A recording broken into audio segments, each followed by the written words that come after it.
Well, here we are. My name's Tom Osman, and this is Whatever Comes Next. It's the podcast where I explore the world of underground and independent music making. And on today's episode, I'm talking with Matt Cronk, guitarist and frontman of Qui, and most recently Cunts, who have just put out their second album on Ipecac Records, Thoughts and Prayers. And I was really keen to talk to Matt, not just because Thoughts and Prayers is one of my favorite records so far this year. And if you're a fan of dirty punk rock with a sort of a noise rock flavor to it and little metallic elements, as well as having a very sick and twisted sense of humor, then I'm pretty sure you're going to like the album too. So I was keen to talk to Matt just because I'm a fan of his music, but also Matt has got a really fascinating story to tell. In particular, that 2 or 3 years ago, he was involved in a very bad car accident, which had a number of different physical repercussions. And as a consequence of one of the surgeries that he had to undergo, Matt received some damage to his vocal cords. And as a result of that, he was no longer able to sing. He was barely able to talk. And doctors told him at the time that he may never be able to sing again. Miraculously, he managed to recover. And he's clearly singing again now because Cunts just put out Thoughts and Prayers. So that was a story that I wanted to get into with Matt, as well as talking about the music in general, talking about his experiences as a DIY music maker. And, I guess I'm going to let you hear all of that from the horse's mouth. Now, at the time of putting this episode out, I believe that Cunts are just about to embark on a US tour. And if you want to check out the dates for that, you can go to CNTS LA on Instagram, or you could, for example, go to the Ipecac website and click on tours, and you'll be able to find a list of the various Cunts dates which are coming up.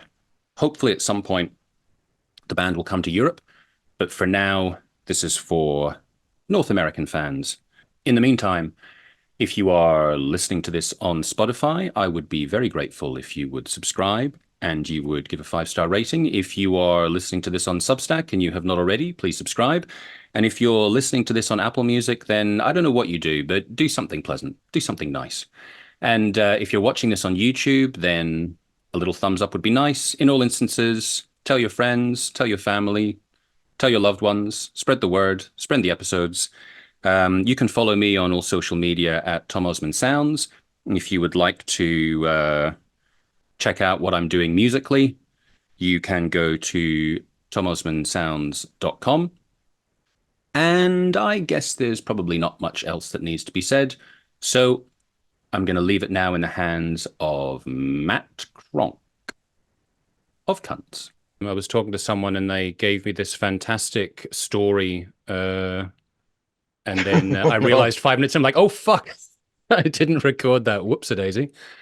That's terrible. I know. I'm completely unprofessional and I should be flogged. I'm not good at anything.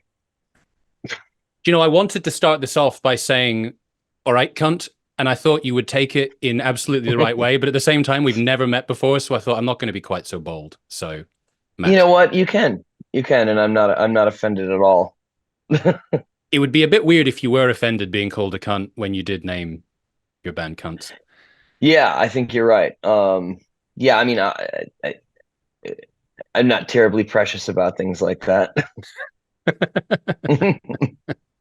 Before we get on to talking about Cunts and talking about your delightful, lovely album, Thoughts and Prayers, which continues to delight me. And I would say there's no song at the moment that gives me more pleasure when I'm out on the street than Smart Mouth.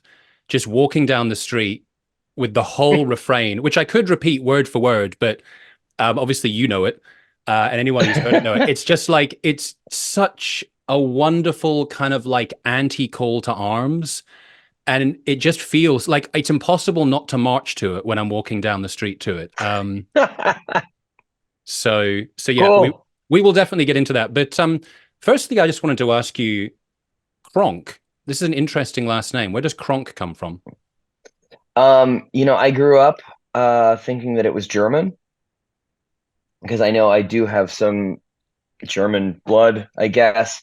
And I know the word Krank in German means sick, but it's spelled with a K. Like the hospital is the Krankhaus.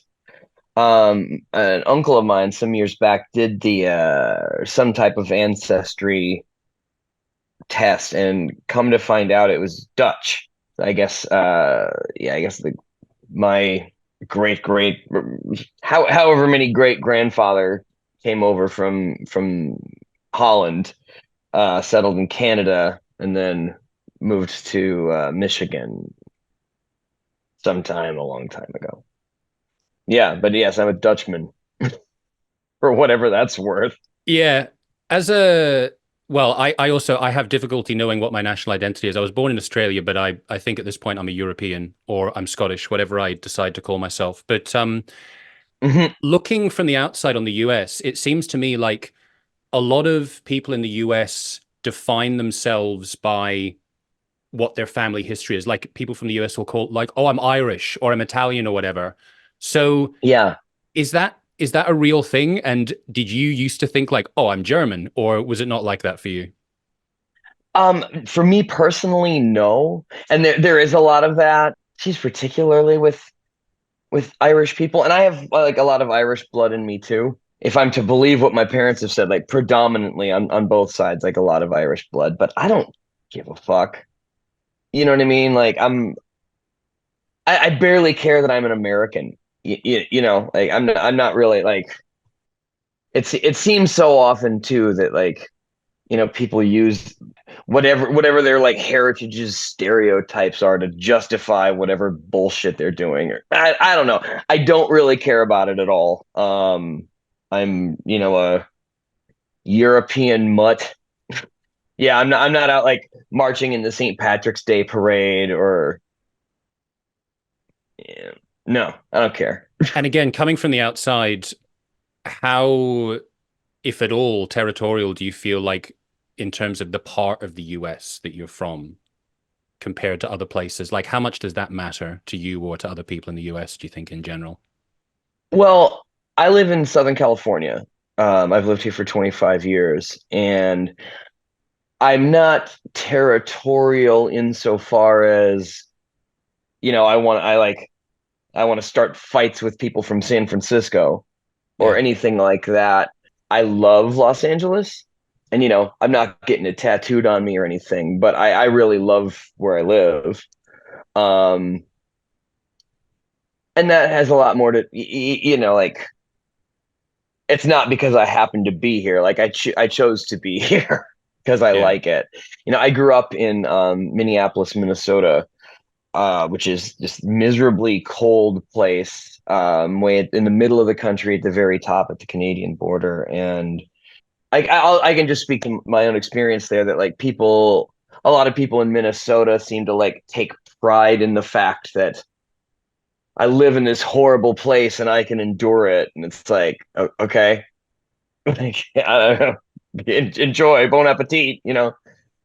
Um, I really, really love where I live. And what do you love about it? About LA, God, I'm coming from, having grown up in a cold place. It's sunny and warm all the time here. It's a cultural hub of the world. Um, there's always something to do. And people talk about, in LA, like, you can go skiing in the mountains and swimming or like surfing in the same day. I've never done either of those things, but I love being in proximity to the Pacific Ocean. I love that I can look out my window and see mountains. There's every kind of food here you can imagine. You can get sushi at 4 in the morning. A lot of the people that you meet here are from here, and they came here for one reason or another. And I think there's really something to be said about being in a place where people choose to be, as opposed to, I was born in Bristol and I stayed in Bristol and now I live in Bristol. Yeah. Like I think people here are generally really happy and friendly, certainly more so than where I'm from. Um, Was there any culture and shock for you when you went from somewhere kind of more rural to a place that's more kind of like a cultural hub with so much going on? I mean, yeah, I mean, where I grew up wasn't necessarily rural. It was, I mean, I guess sort of provincial. But Mm, I grew up in a city with right, okay. a pretty left-leaning city with a really vibrant arts scene and a great music scene and all kinds of, cool stuff like that. It's just that it was too fucking cold. But yeah, I mean, LA is definitely most of the other major cities in the US have a lot more in common than they do with LA. The way Mm, the city's laid out, the way the culture works. It's not like in New York, like you walk outside your door and it's like New York, where LA, at least in the part where I live, where like normal working class people live, it's not necessarily as stunning all the time. And you have to, I think, maybe look a little harder to find the really good parts mm, beyond the sort of touristy stuff. yep.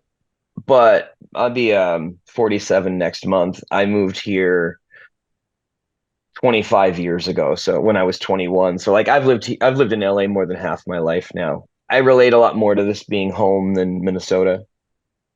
And so getting into some of your musical background, so you had, I don't know if you're still technically going, Qui. Yeah. I actually remember my introduction to you, although I didn't realize it was you. And I also, looking back now, you've slightly changed your look from your long hair that you had back in those days. But the Yeah, well, I lost my hair. I lost I tragically lost my heroic battle with hair. thoughts and prayers for your hair. That's too late. But so yeah, I remember Love's Holiday, and it kind of Love's horrified me. Miracle? Sorry, not Love's Holiday. I thought I was going to fuck that up because also that's on Ipecac as well, funnily enough. But yeah, sorry, not the It Oxbow is. album, Love's Miracle, that you did also with David Yao. Yeah. And that was from 2007, which makes me feel old because I kind of Yeah, think me of that as too. being quite recently. Um, I know but what you you, mean. but Quay had been going for a bit before that. Was that your first band Hmm. in LA, or I know you've had some other bands Yeah. as well? So Yeah, I mean that was Paul, the drummer from Qui, and I actually went to high school together back in Minnesota. And yeah, when we were 21, I moved out here and he came out shortly after and we started Qui. So yeah, yes, to answer your question, yeah, that was my first band in LA. And how did you end up on Ipecac? Because I was going to ask you how Cunts ended up on Ipecac, and then I realized, well, there's probably a clear connection there. But how did you end up on them for the first time? Well, we existed as like a duo for I think 6 years. And then when we started playing with David, we made a record, we sent it to Ipecac and we sent it to Touch and Go. Both labels wanted it, and so we initially actually signed with Touch and Go, and then that shortly went really south over differences we had with Corey and with some of the staff at Touch and Go. So before the record came out, we talked to Ipecac and are you still interested? And they said yes, so we did it. And so, how directly was that connected to you being on Ipecac with Cunts? Because your first album was on Ipecac as well, and that was from 2019. Is that right? Yeah. Yeah, well, yeah, I have that Ipecac connection, but also our guitar player Mike Crane was Oh, of in course, and Dead Cross. Retox, And Dead Cross. who were on Ipecac, and yeah, and played in Dead Cross with Patton. So, and our drummer Kevin too played in Retox. Also plays in a band called Planet B that did I think one record for Ipecac. Yeah, I was So forgetting. There are yeah, multiple connections there, so it does make sense. yeah. So yeah, there's a bunch. So talking about cunts, and it's such a liberating feeling to think I don't really have to consider swearing because I'm going to be saying cunt so many times. How did you form? So this would have been 2018, 17 or 18. Like the original lineup was me and Mike and our drummer Kevin, and then our old bassist Keith and Sterling, our old guitar player. And we had a group tech. We were all just buddies, hung out together a lot and stuff, and had a group text of sending dirty memes and shit like that. And one of us just said, hey, we should all start a band. since we were all dudes in bands, and we were all buddies. So yeah, we got together and started banging stuff out, and it just clicked right away. It was funny because like my initial idea for the band was okay, four guitar players, no vocals, and it'll just be horrible. And it was Crane, our Mike Crane, our guitar player, who was like he's like told me like, okay, Crunk, you're lead singer, and I was like, I'm a guitar player. No, do it. And it's something I'd always thought would be fun to do. So yeah, I agreed to it, and that's how we started. It was fun. Like right away when we started playing, it felt right. It felt really good. It seemed like worthwhile. I guess I'm lighting some Palo Santo. It's this wood that hippies burn. I was I just think it has. wondering, I was thinking that'd be pretty cool if you just decided to set fire to your apartment while we were having an interview. Well, the interview is not over. No, this is like apparently this like is for clearing bad energy or something or other. I just think it smells nice. And my next door neighbors, I can tell are either bagging or rolling up weed right now because I can smell it in my apartment, which I absolutely fucking hate. So anyway, what were we talking about? We were talking about cunts. So you've basically told me how you got together. At what point did you decide that you were going to call yourself cunts? Well, we'd kicked around several ideas, and before we started the band, I had always thought that would be a great name for some nasty punk band. Um, I did not, and this is just my own not my own ignorance. I didn't really think anybody was going to care, that it was going to be a big deal. To my mind, it was just like, oh, swear word, Yeah. funny. You know, that's really all there was to it. And, we all liked that, but we're a little trepidatious about it. And after a while, several weeks of kicking around other ideas, I think somebody was finally like, fuck it, let's just call it cunts. What's the worst that could happen? Well, I guess you can And, tell us. I mean, there's been a little bit of backlash, but it's been a minute. When we were spelling it with a U, like on the first record, I remember talking with someone from Apple Music saying that they really liked the record, but they couldn't feature it. And there were some festivals that wouldn't book us, and Rolling Stone really liked the record, but wouldn't review it and shit like that. And then we were Mm. all fine with all of that. And then when we started up again, we started getting like shadow banned on social media where like our posts wouldn't get seen. Mm. And at that point, we had the new record, and we talked with our label and their publicist and a couple of booking agents and stuff, and just asked them like, would this make a difference? And everyone's like, yeah, it would probably help. Nobody's gonna get in trouble for writing CNTS on a marquee or something. And it was hardly the hill any of us wanted to die on. Yep. And it was, we finished this record and felt like, this is really good. Let's not immediately handicap ourselves. Yeah. Well, I think in a way there's something perversely kind of devious about changing it to CNTS because you look at it and you go, oh, it's not a swear word. But then if you want to talk to anybody about it, it's still cunts. Like there's no way Yeah, around that. nobody calls us CNTS, Yeah, but there's plausible deniability. exactly. Yeah. Um, Um, oh, go ahead. no, if you have more, please. I can't remember what I was going to say. I was wondering, because I'm originally from Australia, but Mhm. I spent a lot of my life in Scotland, and then I've lived in some different places. And in Scotland, the word cunt doesn't really have a lot of significance. Like it's almost kind of like just like a little bit of extra, like, all right, cunt, he's a good cunt, he's a bad cunt. It really doesn't matter. I've heard that about Australia too. And also with Australia as well. But interestingly enough, like in England, for example, people get really sensitive about it. So I'm like wondering, just in terms of, being in different places, I don't know whether like, around the US or anywhere else, have you found people to be more or less sensitive to it? It's not really a regional thing so much, I think, as it is a worldview. Mm.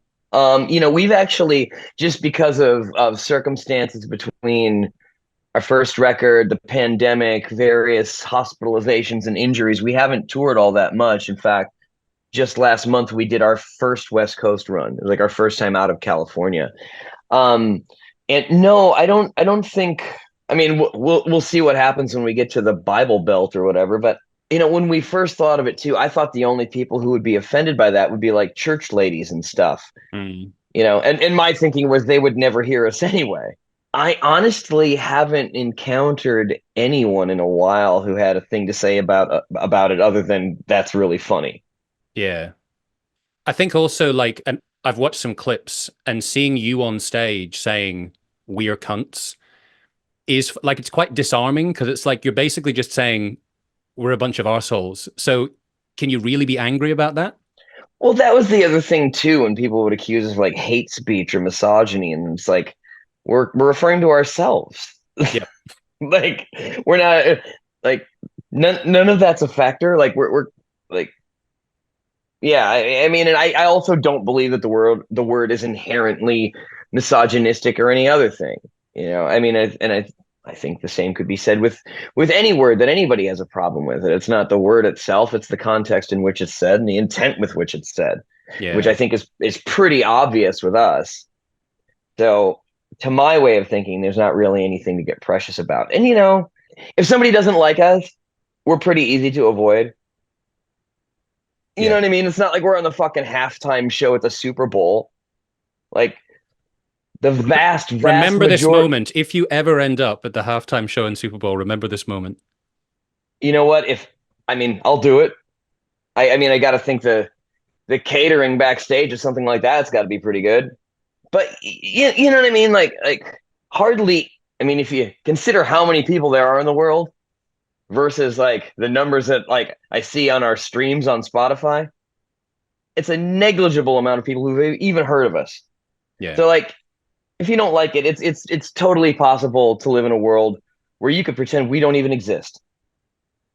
If it really bothers you that much. And not here to tell anybody else what to think or how they should feel. Yeah. Some people just have their heart set on being stupid. Indeed. And yeah, and some people have their hearts set on being offended as well. But 601. so you've touched on it, and I wanted to get into the topic of your accident because it's clearly extremely significant, both in terms of your life and the impact that it had on you, but also on the new record. So I have heard you talking about it before elsewhere, but maybe you could step back into when you had the accident, talk me Yeah, through it a bit, like what happened. And I understand that the situation with the throat actually came later, but maybe you hmm can talk at first about the initial accident, what happened, and sure. what Yeah. position that put you in afterwards. All right. So this was October of 2020. So it was like mid-pandemic. So like a month prior, I had surgery on my knee to repair a torn meniscus. It's an old, like years old skateboarding injury. I was recovering from that surgery, and a guy rear-ended me on the freeway at about 60 miles an hour, which I think is about 100 kilometers per hour. I had the first thing happened, it was like blew my knee apart again. And then I had a concussion, whiplash, banged my head, all of that stuff. I was pretty banged up. Um, so Were you alone in the car? I actually, I was actually Lyft driving. Do you guys have Lyft over there? Is that like an It's like Uber kind Uber, of thing? Okay. same thing. Um, and I had a passenger. So I went to the hospital and got checked for a concussion and all of that stuff. So over the course of the next year and a half, I started seeing a chiropractor and doing physical therapy, and then I had to have the surgery on my knee done again. And I guess it was actually closer to like 2 years I spent. Um, it was during the pandemic, so I work as a bartender, so I wasn't working. And Did you have health insurance? yes, I did, and I was also covered through the car insurance. for my Okay. injury. Um, so yeah, I spent like 2 years just going to doctor's appointments basically, and I had to have the surgery redone on my knee. I had a whole bunch of invasive procedures on my spine because I had two discs in my neck uh, were herniated. So I spent like 2 years dealing with that and having to jump through a whole bunch of hoops for the insurance, and I had a personal injury claim. So eventually, after 2 years of a lot of like chronic pain and a lot of like nonsense, I finally everyone agreed that the only thing left to do for my neck was to do surgery and replace the two discs between C4-5 and C5-6. So to do that, they go in here. Mm. I don't know if you can see the scar. Anyway, it's cool. When I was right before they were putting me under, I asked the doctor, I was like, "Am I gonna have like a big like Frankenstein scar?" And he's like, "No, no, no." I went, "Please," and they just knocked me out. Like, um, but so they go in here and they have to like push your larynx and your vocal cords out of the way. I don't know why that is. I'm not a surgeon. But so while they were in there doing that, they accidentally paralyzed my right vocal cord. And so I got out of surgery, and it was like a week or two went by where I was still just like, I could talk like that. And I finally went back to the doctor, and they checked it out and said, that yes, we injured your vocal cord. Your right vocal cord is paralyzed, and um, your voice could very likely not ever come back. But if it does, it's going to take years. Um, What do you remember about that moment when they gave you that news? well, yeah, I remember like I was by myself, and I remember walking to my car, and just trying not to start crying till I got to my car. So yeah, I got to my car and and wept, and yeah, called my lawyer, who's also my sister, and my mom, called a few friends, and you know, uh, it was a hard cock to suck. Um, I'll say. and I was I could sense that everybody around me, like all like my friends, my family, and everyone was everyone was worried that it seemed to me that everybody was really worried I was just going to freak out and go off the deep end or something. And so it was really important to me that I kind of like keep my shit together and not give anyone any reason to worry. And just sort of settled into it. We'd actually been planning at that time we were planning a 5-week European Quee tour, and then right when that ended, the Kunst guys were going to come out, and we were going to do like 3 weeks in Europe. So that all got canceled, and everything was just sort of put on hold. And after several months of no improvement, we just sort of gave up the ghost. I think we announced that Kunst was done because of that. And then what actually, when my voice actually started improving, it was about 6 months in. I had a mutual friend of a bunch of the guys in the band is who had a whole bunch of medical problems during the pandemic and had gone deaf. And then while they were testing him, trying to figure out why he went deaf, figured out that he had cancer and an inner ear problem, and he was just really banged up. And because I wasn't working, I was free to take him to a lot of his doctor's appointments. And because he was deaf, he had an iPad that was transcribing speech so he could communicate with people. But my voice was so faint, um, it wouldn't pick it up. But after a few times, I figured out that if I talked like really high like that,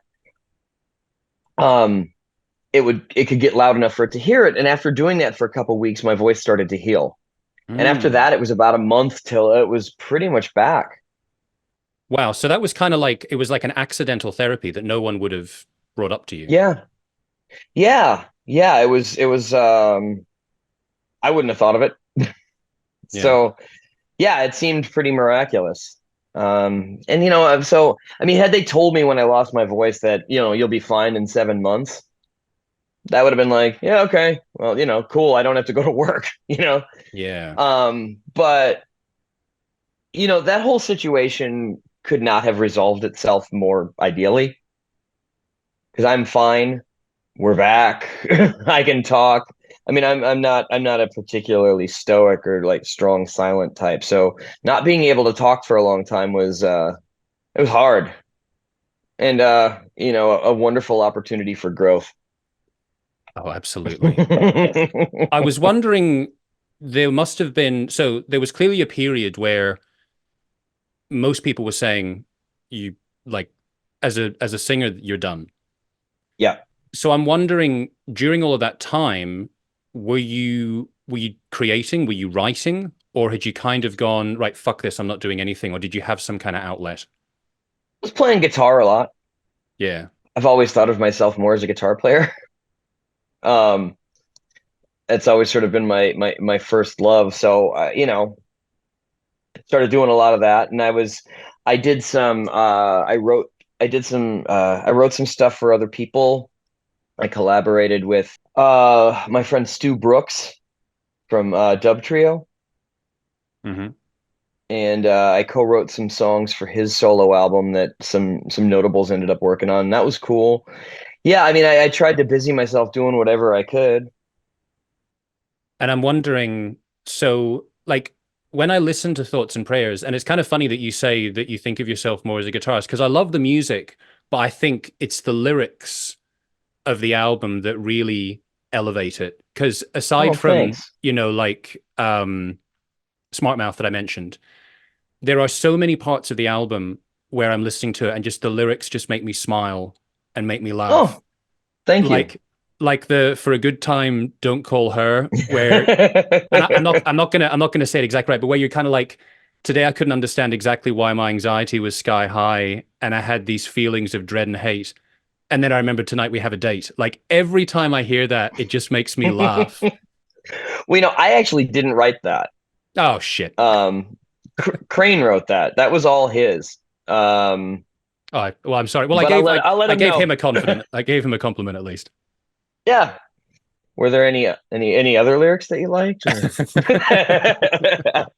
So in terms of the lyrics that you were doing, and I mean even just for the band in general, um, like I think I've seen one of you talking about, or I've read one of you talking about, I don't want to work for you, and that Yeah. coming out of the pandemic. Yeah. So I'm wondering, in terms of the lyrics in general, was it more from the pandemic rather than the accident, or like how much did the accident, if at all, feed into the lyrics that you wrote? Well, I mean, I think I mean, aside from like, I mean, like the line in Smart Mouth, they couldn't shut me up when they ripped out my throat. That was about that. Um, I think as far as the accident is concerned, like how that impacted the lyrics is that I wrote I think the lyrics are a lot more deliberately easy to understand on this record, and that's Mm, honestly something I've never been especially comfortable with. My lyrics have always been to a degree kind of oblique and mm, abstract. With this, I felt I guess I just sort of felt more inclined to just say what I meant. yep. And yeah, without having any sort of, without needing to decode it or whatever. I think too that some of the music on it was a bit more straight ahead rock, and that just seemed more appropriate. Don't want to like write a bunch of riddles. Yeah. As far as like the lyrics to "Work for You," yeah, that was just I don't know if it's true overseas, but in the US, they've ever since the end of the pandemic, they've been talking about this labor shortage that we have here, and that you constantly hear people, typically right wing leaning people, complaining that nobody wants to work anymore, and it's like, or like the sort of that like because we had you know unemployment and we're got money from the government during the pandemic when nobody's businesses were open and nobody could work. Ever since then, no one wants to return to work now, and I mean, you hear it all the time. pundits and people like that talking. And I've always been of the mind that working sucks. And I think a lot of people sort of got a picture of what it was like to not be beholden to wage work. Mm. And obviously, we all need to make a living, and things need to get done, and ditches got to get dug, and all of that stuff. But I think it left people feeling like a bit more like we deserve better. Yep. Why do I have to put And up with this shit kind of thing? yeah. I mean, I know for myself personally, right, the whole experience really inspired me to find other ways of making money because I've been a wage worker my entire life, and it fucking sucks. So that's really all that comes down to. I mean, rich people fucking over poor people. The classic. Um, yeah, I just get really tired of hearing people talking that shit. Yep. What's it like in the US in terms of like the climate? Does it Oh feel God, that it's like, is it more polarized than you can remember it being before, or is this just like a new yes, phase? yeah, it is. It's terrifying, honestly. Um, and again, I'm not speaking from any particularly informed point of view. I mean, I watch Mm. the news. I'm not particularly educated. I not, but it seems like, yeah, like we just keep inching closer and closer to civil war. I mean, I'm a coastal elite, right? I live in a liberal bubble, which I really like. Find when I get out of the liberal bubble and see how just vehemently conservative and Christian people are in the outside the major cultural centers, it freaks me out. And I Mm. mean, think whatever you want, have whatever beliefs you want, but the willingness, I think, on both sides, there's not even willingness, but like the sort of like perceived necessity to inflict the opposing points of view on one another. Yeah, it seems like very Seems belligerent from the outside. yeah, and more people seem to want to fight about it and take up arms. um, it's scary. I mean, it, and again, I'm not I'm not an expert or anything. I'm a bartender who plays in punk bands, so take whatever I have to say with a grain of salt. But I don't see how it could get better. Mm. I mean, I think we're living in a declining civilization. I think America is living in Roman times. And again, that's just what I think.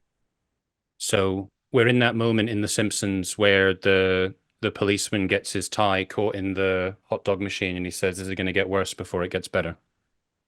Yeah, that's what it seems like.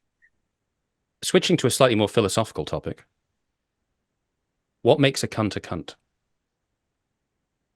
Um, you mean like the members of the band? No, So- like, the concept of the word cunt. What is a cunt to you? What makes a cunt? well, when a man and a woman love each other very much, Yeah. are we talking about anatomically? No. We're talking about the sense, the essence of calling someone a cunt. Okay. My eighth grade English teacher, Mrs. Koretsky. And what made Mrs. Koretsky a cunt? What did she do? Oh, she fucking hated me. Um, actually, what really made her a cunt, like I didn't really have a good time in school growing up, but 12 years after I had completed her class, I was well into my mid 20s and I was visiting my hometown having lunch with my sister, who's 4 years younger than me and was a very good student and well liked by all of her teachers.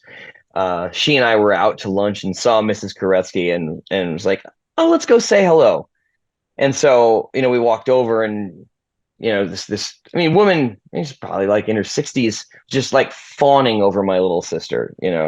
And she eventually was like, "Oh, you remember my brother Matt?" And this woman turns to me and goes, "No, I don't." And like turned back to my sister. Like, which again, I was kind of a cunt when I was in her class, but I was 12 Yeah. and she was still mad about it. Shit. Well, I you don't know. I you mean, really made an impression. this whole topic of conversation seems like a real minefield. It is a little bit. So moving safely on. When did the stockings part come in? Because it feels like sort of like a costume that you have for the band. Yeah, when we were first starting out, and I can't remember who first brought it up. I know it wasn't me. Somebody said, "Oh, we should wear masks," and I was like, I don't, yeah, that just sounds like a pain in the ass." And then they started talking about various types of masks, and I just started thinking about, well, that would be a pain in the ass to play in. That would be uncomfortable. That would be expensive. That sounds incredibly sticky. And Mm, I thought of the stocking masks just because it was cheap, easy, it didn't look stupid, and it wouldn't get in the way. yep. Um, and we've all at various times like sort of tired of it, but it's every time we think about not doing it, somebody's like, "No, dude, you guys, that's your thing. We love that." And it's like, all right. It just sort of became our thing. Honestly, like if we could do it all over again, I might have resisted more. It's hard, it's So yeah. uncomfortable, and it's hard to see. So I guess you've sort of answered my next question, but I was wondering if it feels like a way for you to get into character when you have the stocking on. It's funny. I was just talking with somebody else about that. Like, I don't necessarily feel like I'm getting into character. Mm. Um, I don't, and it was sort of suggested to me that maybe I should think of it more that way, and that I would perhaps be less self-conscious. Um, yeah, I've never, sort of like the music that scene that I came up in, and it's always sort of, what I've sort of thought of as like normal standard operating procedure and stuff was sort of antithetical to a lot of that kind of stuff. Yeah. I, like, grew up as a kid like on hardcore, and was in the Midwest in the '90s during like the noise rock thing, and there wasn't a whole lot of theatricality and People all might of that think you're a stuff. And so poser. I've always yeah, exactly. And I sort of like always sort of, came from the the thought that that was corny, but everybody else likes it. And I don't necessarily want to be beholden to the attitudes that I had when I was 19, Yeah. It makes I like for me personally, I remember the first time that I saw pictures of you guys and then I saw videos, it made me feel uncomfortable. And then my second feeling was I really appreciated the fact that it made me feel uncomfortable. I was like, this is cool. It's like it just makes me feel kind of weird. And also as well, like I think it's in the Smart Math video where you're marching down the street and you've got leather jackets with no top with no shirts on, and you got the stock. It's just kind of gross. Like, but I like it. It It's a is. kind of gross that I like. Yeah, well, hey, that means it's working. But yeah, I mean that was the idea. And those little things like that really, I don't necessarily always have the best perspective on that, because little things like that really, like, people remember those things, and it does contribute to the whole vibe, and sets a tone. I Absolutely. mean, and Yeah. that's why we keep doing it. But yeah, yeah, marching down the street with no shirt on. I just want everyone to know that I do understand that it's funny. One little incidental thing I was curious about when you were, and maybe this is like a question about music videos in general. When you're filming that, and there's the bit where you're on the subway and you're Yeah. playing, and there's people like rocking out to it. What Mhm. is it actually like? That like are you actually singing? Because you can't be plugged in. Is it playing somewhere? Like, how does that work? Yeah. Yeah, we brought like a really loud portable speaker with a playback, so we could blast it loud enough that it could be heard over the drums. Yeah. So I was, for most of that, I was actually singing too, Hmm. rather than lip syncing, just because it I think translates better. Yeah. It doesn't look like I'm faking it as much. Mm. Um, and then yeah, the people rocking out on the train just happened to be there, That's and we're cool. fortunately. It was interesting shooting that video. It's like, first, like, there are a few things in the world I hate more than making videos. Um, I just find it absolutely humiliating. You know, thrashing around and mock ecstasy. Hmm. Like, but I've like, has to be done, and it looks a hell of a lot worse when it looks like you're faking it and you're not into it. But Right. that video shoot, we had I think 5 different locations, and there's like a crew of 4 or 5 people in addition to like the band, and we did all that without permits, guerrilla style, and everywhere we went, nobody gave us any shit, and the whole we had fun the entire day, which I Mm. never do shooting videos. It's great director, great crew, and like even like I mean like our first shot right up the hill from where we were marching across the street, we were all sort of sitting around setting up, and a cop car pulled up, and we're all sitting there with our masks on and shit, and these cops are kind of eyeballing us, and they finally kind of drive up slowly, and they're like, "Hey, what are you guys doing?" And like, "We're shooting a video." "Oh yeah, cool. Yeah, what are you guys? Oh, we're about to go bust some shoplifters. But yeah, you guys get your shot first, and then we'll go afterward." Like, I mean, that never happens, and it was like everywhere we went. We were outside of a restaurant, we were on Hollywood Boulevard, we were on a subway train, and nobody gave us any shit. No security people, no cops, nobody complained about the noise. Everybody was just like, "Right this way, enjoy yourselves." It was honestly, I've never experienced anything like it. Just goes to show it's the magic of the track.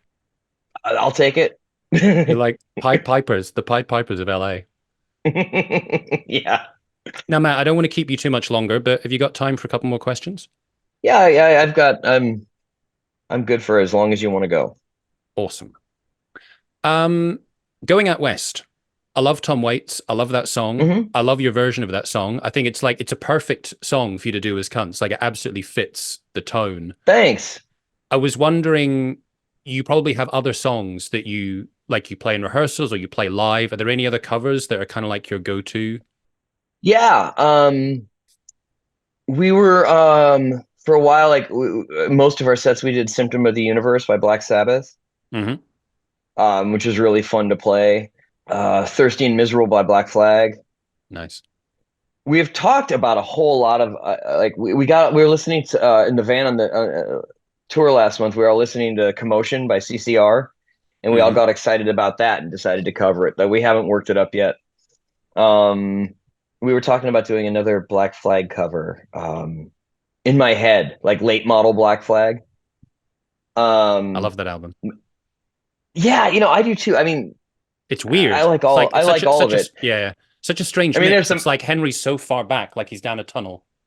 yeah. I mean, all those Black Flag records leave a lot to be desired in terms of production and stuff. But Mm.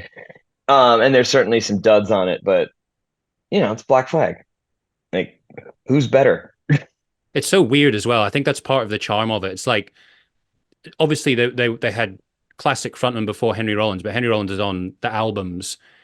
I Hmm. love him. He's like one of my absolute heroes. And then they've got usually a killer rhythm section, and they've got this just insane spastic guitar player in Greg Ginn just doing like shit that Yeah. should not work, and I suppose doesn't always work, but he's just like barrels through it. It's such a Hmm. crazy combination.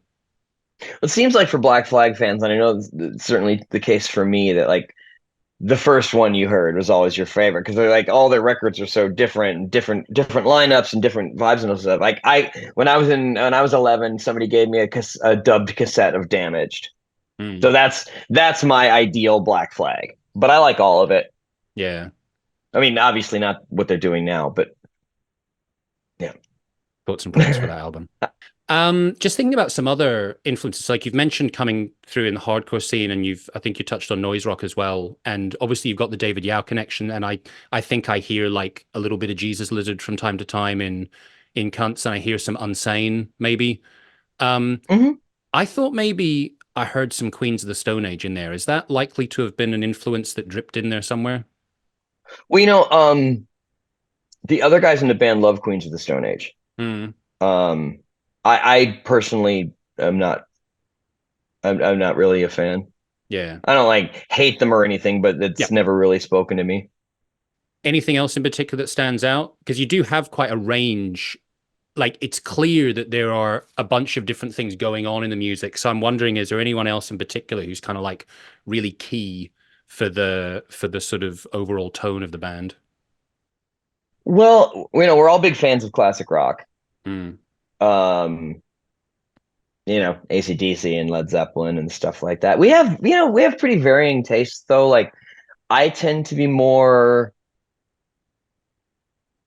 coming from more of like a rock and roll kind of place where I think like Mike, who's like, like writes most of the wrote of the music, is more of a metal fan. Mm. And it's like, it's not to say that we don't have overlapping tastes and stuff, but like I kind of the way we were putting it recently is like he likes Metallica and I like Guns N' Roses. All right. Um, but yeah, I mean, in terms of like I'm trying to think like who's really influenced the making of this record. I mean, aside from all you know the obvious stuff. I mean, I guess when we were talking about it, was like AC/DC and Black Flag. Um, Anytime we do anything that sounds even remotely like the birthday party, I want to latch onto that and drive it into the ground. Shit, I don't know. I feel like I'm drawing a blank here. Like it's like a good question, and I'm shitting the bed. Well, here's a slightly different question for you. When you're on tour, and I know you've got a tour coming up, right? Yeah. So you're going to be going around in a van the Hmm. whole time. So Yeah.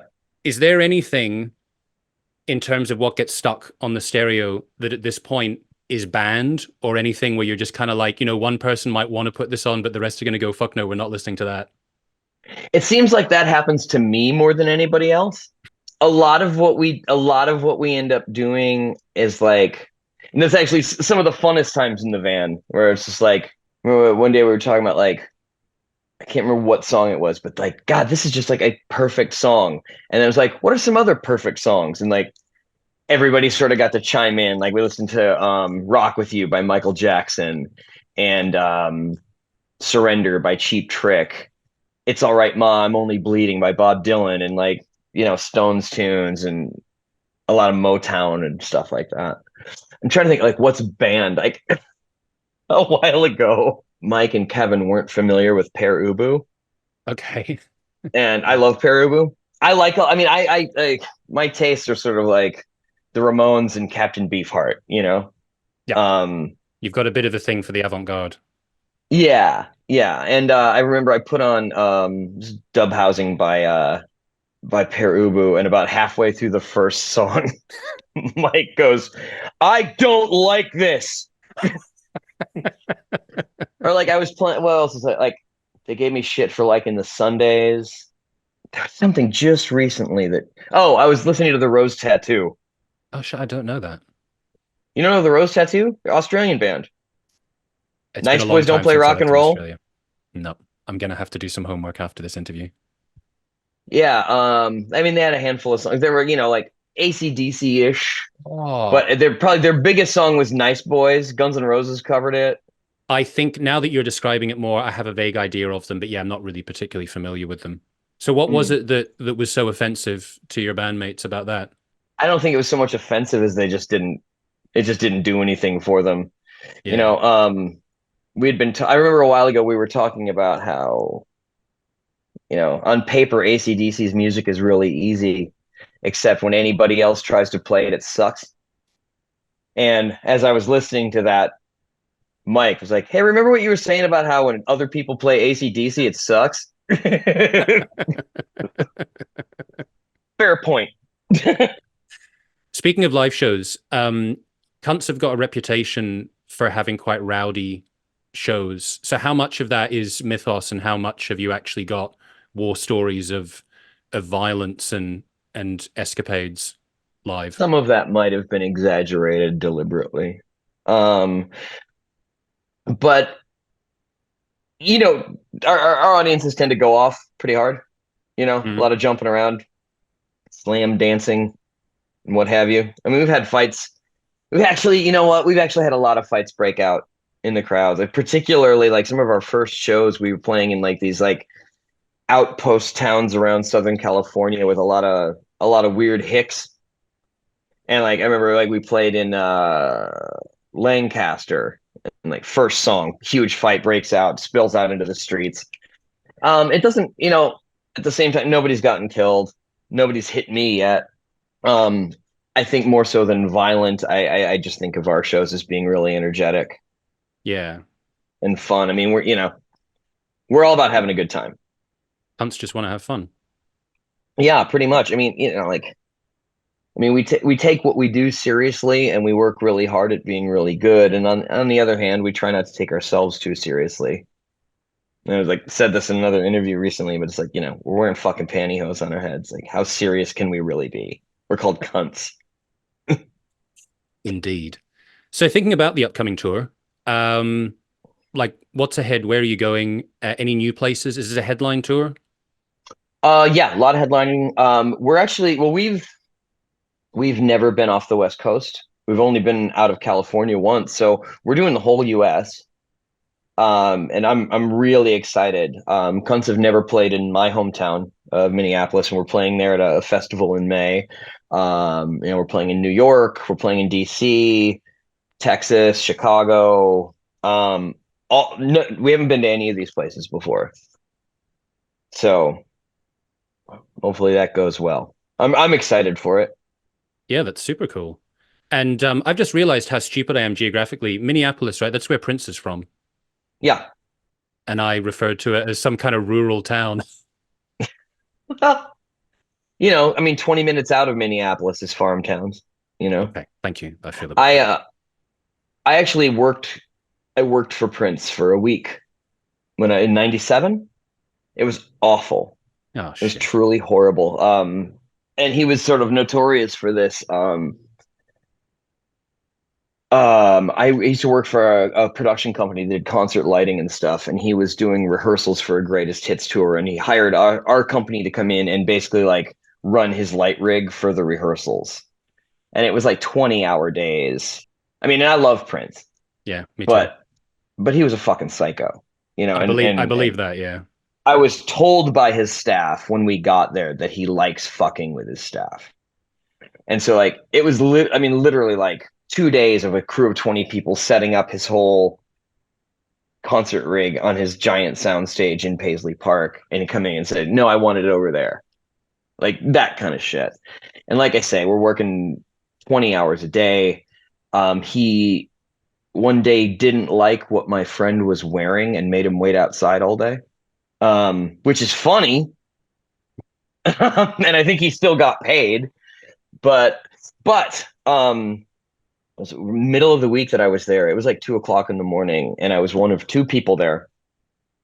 I was up in the lighting rig, like wrenching on stuff, and like he just comes out with his band, who are basically on call 24 hours a day. If you play in Prince's band, you live in a motel near his compound, and whenever he gets a wild hair, you have to come running, or had to. I don't think he's doing much anymore. Um, but with him and his band, Larry Graham from Sly and the Family Stone, bass player, Shaka Khan, and Maceo Parker, who were all there like recording at his studio, and they just jammed for an hour, like jammed old funk tunes and stuff. And I was one of two people who saw that. That's pretty And awesome. I mean, it was, yeah. I mean, it was incredible. That made it worth it. That, and I got to sit like 5 feet away and watch him play his greatest hits set like 30 times, like the solo from Let's Go Crazy over and over again and shit. So that was cool. I have one other Prince story if there's time. Please, I would love to hear another Prince story. The last person I interviewed was Buzz from Melvin's. I've interviewed him twice, Hmm. and first time I interviewed him, I brought up Prince and tried to convince him that Prince is great, and he was having none of it. And I brought it up the second time, and he was just Sounds like, like yeah. Buzz. He's like, yeah, lots of people gave me shit, and they've been trying to convince me and send me their favorite Prince songs, but I still think he sucks. So it's very nice. It's very nice to have a sympathetic Prince conversation. I well, you know what, and that argument can be made.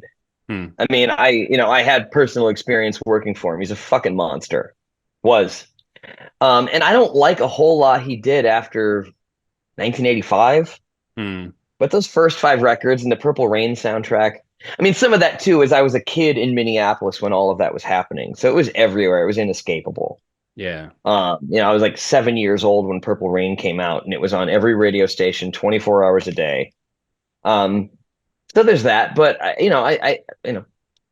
like it. I don't like everything he did. I Yep. think like when he was writing pop songs, it was great.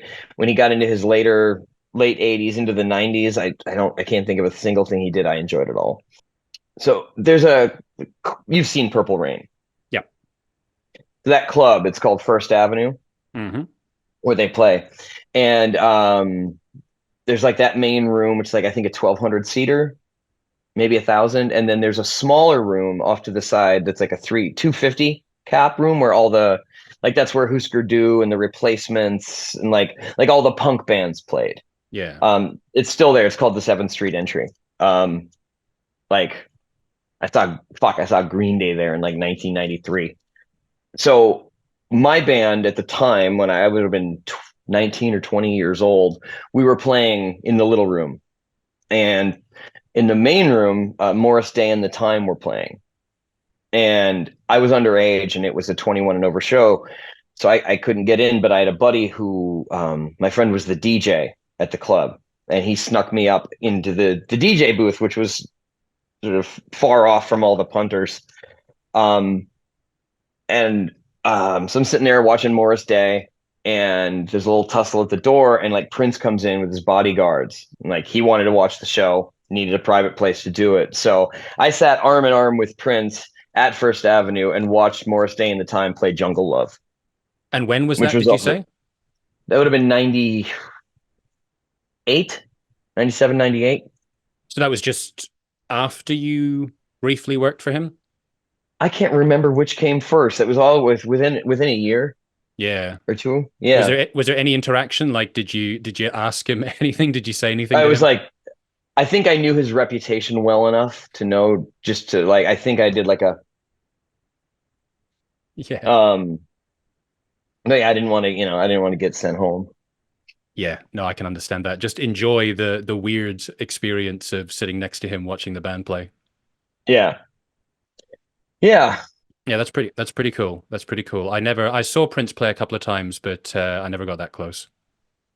Actually, I think when we were doing that perfect songs thing in the van, I think When You Were Mine might have been one of them, And that which didn't is, get banned. nah, who doesn't like that? I mean, aside from Bus. Seven Bus, yeah, exactly. But I know a lot of people from that generation who don't like Prince. Hmm. I think a lot of I think and I think there's probably a correlation to people my age, like I remember like talking with Yao, who's about that same age, like 10, 15 years older than me, that like, the people who were punks in like 1984, like, Hmm. yeah, Bruce Springsteen and Madonna and Prince and all that. That was like the Backstreet Boys to my generation. Yeah, that makes sense. I like all of those. But I also, when I think about like the really popular rock and roll from when I was, in my mid to late teens, Yep. stuff like all like grunge and all the horrible dreck that came after that, like I don't like any of that stuff. I mean, I like Hmm. Nirvana, Yeah. but as far as any of that, like, I mean, I can't stand any of it.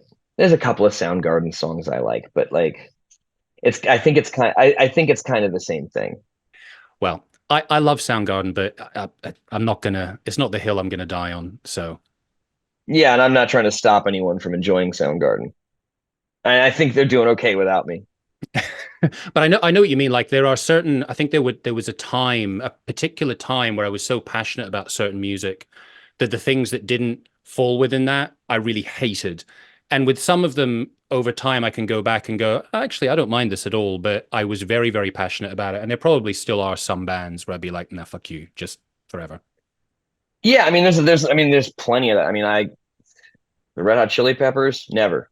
Smashing Pumpkins, like, oh, I can't stand that shit. But it's like you're at that age, you're forming your worldviews. You have, like music is such a big part of how you relate to the world. Yep. And so when it's like, wow, all these people that I don't like this, so I don't like that. Yes, And absolutely. I've gotten over a fair amount of that as I've gotten older and discovered that it's actually more fun to like stuff. Yeah, indeed, that is true. But it can also be fun to hate stuff from time to time too. I've gotten some miles out of it. Now, so I saw you had this post on Instagram. Where you probably had multiple posts about merch. And there was this T-shirt that I saw that I loved, which has got the nun suckling.